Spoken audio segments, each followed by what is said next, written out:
Se eu tivesse que fazer de novo, eu ficaria rico em menos de 3 meses. E você pode fazer o mesmo.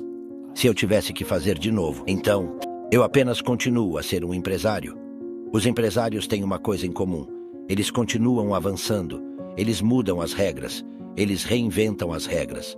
Eles não aceitam apenas uma resposta.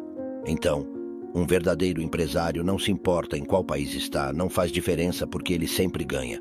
Essas são minhas crenças. Tenho um amigo. Ele é um homem de família extremamente rico da França. Então, ele começou a comprar vinícolas em Napa e Sonoma. Então ele voltou para o governo francês e disse que era o seu vinho. Ele disse que queria exportar seu vinho para a Califórnia. E o governo disse que não podia fazer isso. Foi o governo francês que disse que não podia exportar. Sim, e aqui está um cara. Acho que ele é de 20 gerações, um homem de vinho francês. Esse cara é um empreendedor. O cara disse que podia exportar em garrafas. Então ele fez isso. Custou mais dinheiro, mas ele ainda descobriu como fazer isso. Entende o que quero dizer? E agora ele tem seu vinho com o vinho da Califórnia e tudo mais. Então, vou dizer de novo. Empreendedorismo é uma ideia de mente primeiro, uma habilidade.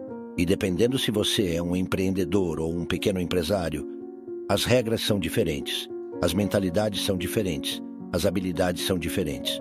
Sou muito tímido, muito tímido. Um dia disse ao meu pai, quando decidi seguir os passos dos meus pais ricos, que queria ser um empreendedor. Ele disse que havia um problema. Eu perguntei, qual é o problema? Ele disse que eu era tímido. Eu disse, o que há de errado em ser tímido? Ele disse, você tem que vender, você precisa lidar com a rejeição. Essa é a habilidade número 1. Você pode lidar com a rejeição? A resposta é não, eu não conseguia lidar com isso. Então eu disse, eu ainda não aprendi como vender. Isso foi em 1973. Eu tinha 25 anos. Quando falo sobre a habilidade necessária quando as coisas ficam difíceis, é preciso começar a vender. Foi por isso que comecei a trabalhar na Xerox em 1974, para aprender a vender. Levei 4 anos, mas me tornei o melhor vendedor. Hoje sou o melhor autor de vendas. Muitos professores me dizem que eu não sei escrever. Sim, eu disse que não sabia escrever, mas também não sabia vender. Se você não pode vender, você não ganha dinheiro. Ponto. Supere a rejeição. Só porque você tem um produto, não significa que seja ruim. A coisa importante é começar. Não importa com qual produto você comece, mas comece. Comecei com boletos de nylon. O fracasso me ensinou. Não conseguíamos vender. E de repente tive uma revelação. Depois, não conseguia financiar, porque as vendas continuavam baixas. O problema é que eu continuava gastando dinheiro, mas as vendas não aumentavam. Mais uma lição. Mas é assim que aprendemos. Eu sou um daqueles que não gostam da escola. A escola é boa para pessoas que gostam de estudar. Mas aqui está meu pai pobre, chefe de educação, PhD no Board of Governors de Hawaii e tudo isso. E eu, seu filho. Eu estava saindo da escola. Eu estava cansado de lutar com meu cérebro. Então o que fiz foi seguir os ensinamentos do meu pai rico, que era pai do meu melhor amigo. Ele usava jogos. Jogos são as melhores ferramentas de ensino. Quando jogava, assim como os ricos ensinam estratégias de batalha aos seus filhos com o xadrez.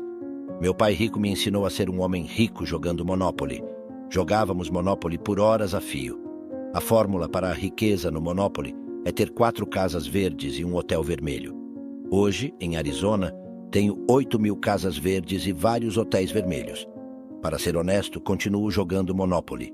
Essa é a força de um jogo, porque um jogo me envolve mentalmente, fisicamente. Tenho que mover as peças, emocionalmente. Quando perco, tenho que me recuperar.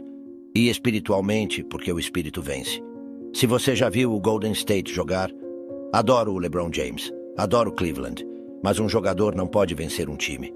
Acho que LeBron fez 60% dos pontos e assistências, mas um time melhor o derrotou. No mundo dos negócios é a mesma coisa. Os negócios são um esporte em equipe. Preciso de bons crentes, bons atores, bons profissionais de marketing, bons técnicos, bons trabalhadores, bons líderes. O problema é que a maioria dos empreendedores estão despreparados. Porque é isso que aprendem na escola, ser o indivíduo mais forte. Na escola eu tinha um bom desempenho, embora fosse difícil cooperar durante os testes. Mas na escola, cooperação durante os testes é chamada de trapaça. No mundo real, as equipes que têm mais sucesso vencem. Então, tudo em que me concentro é ter a melhor equipe. Enquanto isso, muitas vezes, os alunos A na escola se tornam médicos e advogados. E eles trabalham sozinhos. Eles estão isolados. Mas eles são empreendedores. Você entende o que estou dizendo? Isso é uma estratégia de mentalidade, de tática. Fui para a escola militar. Sou um ex-fuzileiro naval. Então penso como em uma operação militar. E eu adoro o teste. A maioria dos empreendedores tem um emprego e dizem: ok, vou ser um empreendedor. Eles estão fadados ao fracasso, porque foram à escola. Aprenderam a trabalhar sozinhos e a serem os mais inteligentes. Isso é como LeBron James. Eu não quero ser o mais inteligente da minha equipe, mas quero ter a melhor equipe. E é por isso que venço a maioria dos jogos.